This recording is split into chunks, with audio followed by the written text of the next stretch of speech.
Minggu ini kayak memandang rendah terhadap orang-orang yang maaf disabilitas seperti itu, dan nanti dia akan ngebuang sampah ke wajah dari orang tersebut.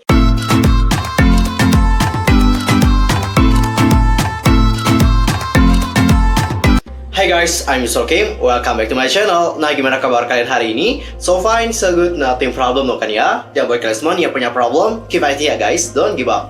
Nah, for this time kita akan membahas tentang hal yang lagi hangat banget diperbincangkan oleh para K-popers. Yang pertama adalah tentang member dari T-ara yang mendapatkan ancaman dari someone. Dan yang kedua adalah tentang Mingyu 17 yang kian memanas nih guys. But sebelum kita membahas tentang hal tersebut nih guys, pastikan dulu untuk bantu perkembangan channel aku supaya menjadi channel K-pop terbesar dengan informasi seputar dunia per-K-popan yang pastinya terlengkap dan juga ter-up-to-date. Kalian bisa langsung subscribe, bunyi loncengnya, seperti juga buat like and comment, serta share juga kepada teman-teman K-popers yang lain. Perlu juga nih sosial media aku di Instagram itu ada @yusurkim, di Facebook itu ada Detektif Teori, dan di Twitter itu ada @yusurkim2. Gak usah menjudging gitu. Tanpa basa-basi lagi, langsung aja yuk kita bahas bersama-sama. Oke cinggu, untuk pertama di sini kita akan mulai dulu membahas tentang para member T-ara yang mendapatkan ancaman dari someone. Kita juga tidak tahu siapa dia. Ada dua member sebenarnya yang diancam. Yang pertama adalah Jion dan juga Soyeon.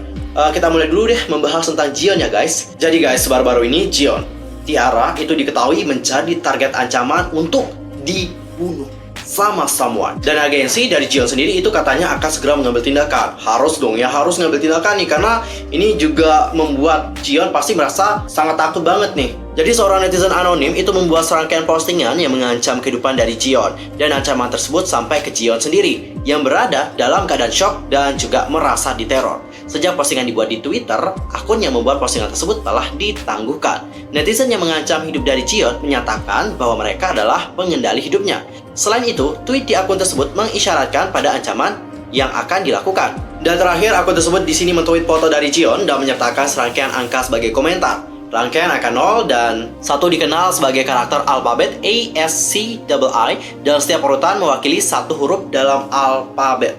Jadi kalau kalian terjemahkan angka ini ke dalam bahasa manusia, itu berartikan blood atau darah. Dan menyusul serangkaian ancaman, agensi dari Jion yaitu Partner Spark telah berjanji untuk mengambil tindakan untuk melindungi Jion, melaporkan kasus tersebut ke polisi dan meminta penyelidikan atas akun yang membuat ancaman tersebut dan segera mengambil tindakan hukum tanpa adanya toleransi. Serem banget sih akunnya, namanya adalah Unknown, An Angel of Death. Ih, serem banget. Ini psycho banget sih orangnya.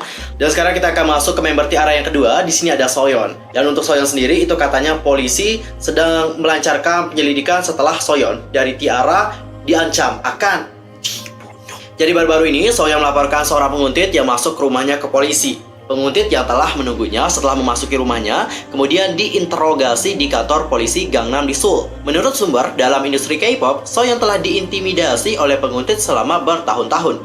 Dia melakukan tindakan seperti meninggalkan pakaian dalam wanita di rumah dan diancam akan diambil kehidupannya. Soyeon pun menjadi sangat ketakutan dalam situasi tersebut. Dan untuk saat ini, polisi tersebut katanya masih menyelidiki tentang penguntit tersebut. Untuk agensi dari Soyeon sendiri, di sini mereka menjelaskan bahwa mereka akan berencana untuk mengambil tindakan tegas terhadap penguntit untuk melindungi keselamatan dari Soyeon. Aku sih berharap jangan rencana aja ya, tapi harus ada realisasi. Karena ini sudah kurang ajar banget, sudah masuk ke rumah orang, dan mana itu juga ngebuat kita ketakutan. Gila nggak sih guys, kalian pernah nggak sih berpikir bahwa kalian itu kan tinggal sendiri nih dalam rumah, dan tiba-tiba pas kalian masuk dalam rumah, udah ada orang, dan ternyata dia itu nggak cuma sekali doang ke sana. Gimana? Takut nggak sih? Takut banget lah, jangan ditanya lagi, takut banget, shock. Kalau aku kayaknya langsung ini ya, pingsan di tempat.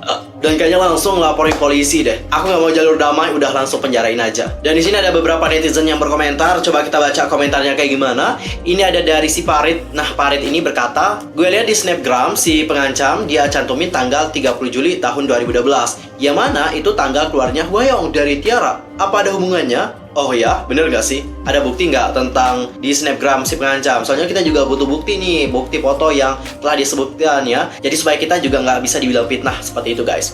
Terus ada yang membalas nih, nah loh sependapat, sama nih sepemikiran, tapi entahlah belum ketangkep sih pelakunya yang Jion. Yang hanya ketangkep kan pelakunya Soyeon ya. Jadi nanti setelah pelakunya Soyeon ini diinterogasi, kita nanti dapat melihat apa sih tujuan dia melakukan pengancaman terhadap Soyeon. Yang kedua, komentarnya kayak gini, orang yang samakah? Gue yakin mereka adalah kelainan jiwa deh. Lagian, apa untungnya juga? Dan gue jadi bertanya, apa di situ keamanannya kurangkah? Kenapa ada yang menyelinap tapi nggak dicurigai? Apalagi sekelas Korea kan CCTV juga udah disediakan. Gampang nangkepnya. Banyak saseng dari zaman generasi 1 yang bisa masuk apartemen idol dan udah kayak masuk rumah sendiri. Ya begitulah saseng. Mereka seolah berpikir mereka kebal hukum untuk perilaku ilegal yang telah mereka lakukan. Bener banget nih guys, Soyeon dan juga Jiyeon itu bukan satu-satunya korban gitu. Sebenarnya kalau kita bicarakan masalah saseng, itu sebenarnya sudah banyak sekali idol K-pop yang menjadi korban gitu. Bahkan sampai ada yang dibuntuti ke kamar hotel dan juga ke toilet loh sekaligus. Wis, gila nggak sih? Parah banget sih saseng ini. Ya intinya adalah kita berharap semoga Jiyeon dan juga Soyeon itu diberikan kesehatan selalu dan mereka dijauhkan yang namanya saseng dan juga para haters yang sangat berbahaya seperti mereka. Dan kita juga berharap semoga pelakunya itu dapat segera ditemukan ya guys, dan juga diberikan hukuman sehingga memberikan rasa yang aman kepada idol tersebut. Dan sekarang kita akan masuk untuk membahas tentang Mingyu. Mingyu 17 merupakan salah satu dari banyaknya idol yang dituduh sebagai pengganggu. Nah, pada tanggal 22 Februari, seorang netizen anonim muncul di komunitas online populer dan juga menuduh bahwa Mingyu 17 telah menjadi bagian dari kelompok penindas nakal selama masa sekolah menengahnya di sekolah menengah Burim. Sejak tuduhan tersebut, Pledis Entertainment mengatakan bahwa rumor tentang Mingyu sebagai pengganggu sepenuhnya salah dan juga berkata, kami memeriksa dengan Mingyu dan rumor tersebut sepenuhnya salah dan tidak memiliki dasar apapun. Kami tidak mengerti mengapa ada orang yang mengklaim dan membuat hal tersebut. Namun lebih banyak tuduhan terus muncul terhadap anggota grup idol tersebut. Pada tanggal 25 Februari, sebuah tuduhan baru telah diposting di Netfan, komunitas online yang populer, di mana penulis postingan tersebut mengklaim bahwa Mingyu telah melakukan hal yang tak senonoh kepadanya. Dia pun kemudian memberikan peta rinci kelas sekolah tempat dia diganggu oleh Mingyu. Dia mengklaim bahwa setiap kali dia secara sukarela menjawab pertanyaan, Mingyu akan mengejeknya dengan mengatakan, "Apa yang kamu tahu?" Korban terus menjelaskan bahwa Mingyu adalah bagian dari sekelompok anak laki-laki yang akan mengganggunya dan dia akan terus membuat lelucon yang tak pantas di sekitarnya. Nah, di sini kemudian netizen tersebut menyatakan nih guys, anak laki-laki itu juga mengatakan lelucon yang berbau tak pantas di sekitar saya. Dia akan mengatakan hal-hal itu bahkan dengan gurunya di sekitar. Sampai-sampai guru harus mengatakan, jangan katakan hal-hal itu karena kita punya anak perempuan di sini. Tidak seburuk saat gurunya ada di sana, tapi dia tidak berubah sedikit pun saat gurunya tidak ada di kelas. Nah, penulis postingan yang mengatakan bahwa dia ini merupakan korban yang telah diganggu oleh Mingyu semasa sekolah dulu mengaku bahwa telah menerima terapi karena kesulitannya di bangku sekolah menengah pertama. Di sini dia juga menjelaskan alasan dia kenapa mengungkapkan hal tersebut. Untuk lebih jelasnya langsung aja ya kita perhatikan bagaimana tulisannya. Saya menderita depresi dan juga kecemasan. Jadi saya tidak ingin melawan seseorang jika saya membuat postingan ini. Saya juga berpikir dia itu hanya buruk pada saya. Namun, saya memutuskan untuk menulis postingan ini dikarenakan begitu banyak orang melindunginya dari tuduhan lain. Jadi, saya hanya ingin memberitahu orang bahwa hal ini telah terjadi dan bahwa dia adalah tipe orang yang melakukan hal-hal seperti itu. Dan nih guys, untuk update berita terbaru itu menyebutkan bahwa Mingyu 17 itu juga dituduh telah melakukan perbuatan yang buruk kepada teman sekelasnya yang cacat. Pada tanggal 26 Februari waktu Korea Selatan, ada sebuah postingan lain yang memberikan tuduhan bahwa Mingyu ini menjadi pengganggu terhadap teman sekelasnya yang sedang cacat. Postingan tersebut dibuat di komunitas online karena penulis mengklaim bahwa semua korban Mingyu takut diincar oleh pelaku sebagai bentuk balas dendam. Penulis postingan tersebut mengatakan bahwa postingan ini didasarkan pada kesaksian para kenalan dan juga benar adanya. Selain itu, para korban juga takut akan diidentifikasi dan menjadi sasaran. Oleh karena itu, berhentilah mencari informasi tentang korban. Pembuat postingan tersebut kemudian menjelaskan nih guys, bahwa para korban itu tidak ingin adanya permintaan maaf atau kompensasi. Mereka di sini hanya tidak ingin apa yang telah dilakukan atau apa yang telah terjadi dengan mereka itu terus ditutup-tutupi ataupun dikuburkan bahkan dilupakan. Yang diinginkan oleh para korban adalah untuk pelaku dan juga penggemar yang menutup mulut korban untuk merefleksikan diri. Netizen kemudian menjelaskan sebagai bentuk klarifikasi bahwa A itu merupakan saksi bahwa Mingyu ini merupakan seorang pengganggu semasa sekolah, lalu B ini merupakan korban, dan C ini merupakan korban lain, tetapi dia ini memiliki disabilitas. Lalu A, B, dan juga C semuanya bersekolah di sekolah menengah Burim bersama dengan Mingyu. Tetapi orang yang menulis postingan tersebut adalah teman A yang tidak menghadiri Burim.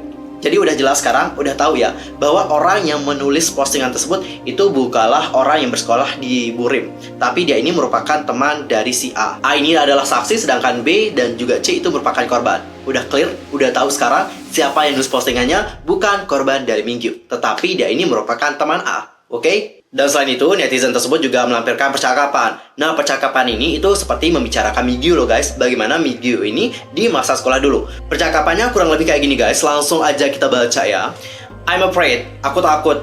Mungkin mereka suatu saat nanti itu akan mencari kelemahanku atau sesuatunya. Jadi jika saya memanggil agensinya, I would have to see Kim Mingyu face. Aku akan melihat wajah dari Kim Mingyu ataupun melihat burim kids lainnya. I would hate that and I would get tired of it.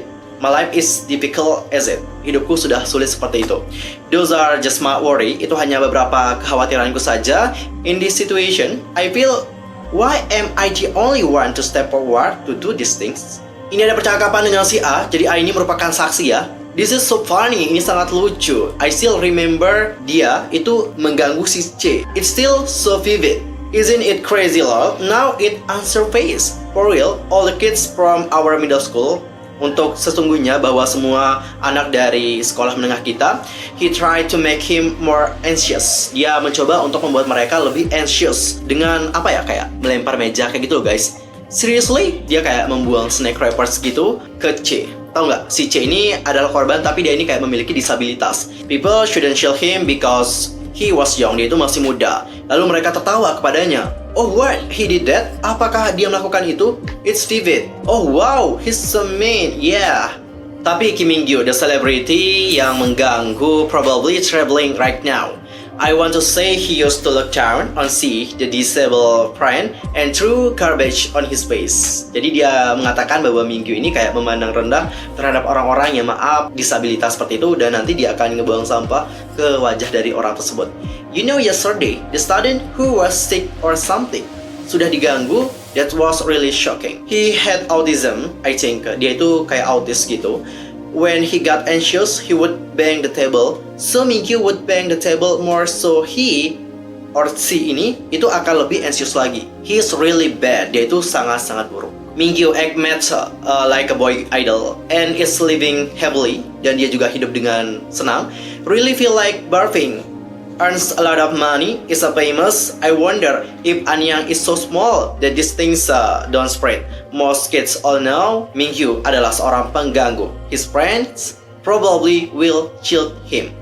Dan kemudian penulis menyimpulkan bahwa postingan tersebut dengan menjelaskan bahwa para korban mengerahkan keberanian untuk mengungkapkan kebenaran tentang Mingyu karena mereka merasa putus asa ketika melihat para penggemar melindungi orang yang begitu jahat. Penulis pun kemudian menuliskan, kami memutuskan untuk meninggikan suara kami karena kami melihat orang lain di netpan angkat bicara. Kami khawatir kami akan mendapatkan pembalasan dari pelaku dan juga penggemarnya. Tetapi kami ingin mengungkapkan bahwa dia bukanlah orang yang baik dan juga dapat dipercaya. Oke Cinggu, kalau kalian sendiri sebagai Karats mungkin ya, bagaimana melihat apa yang terjadi dengan Mingyu sekarang? Melihat dia mendapatkan banyak sekali tuduhan nih dari netizen ini dan juga netizen itu. Saran dari aku ya guys, lebih baik untuk sekarang ini kita quiet dulu, kita diam dulu, nanti kita lihat bagaimana kebenarannya. Di saat kebenarannya telah terungkap, barulah kita melakukan tindakan. Bener nggak?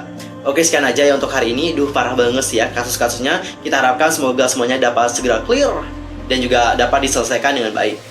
Aku mohon maaf nih kalau ada kesalahan baik dalam ucapan, sikap, tindakan, dan sebagainya. I'm so sorry banget. Dan mungkin ada kesalahan informasi. Kalian bisa koreksi aku dengan cara komen di bawah. See you next time di video berikutnya. Thanks for watching. Annyeong. Kamsahamnida.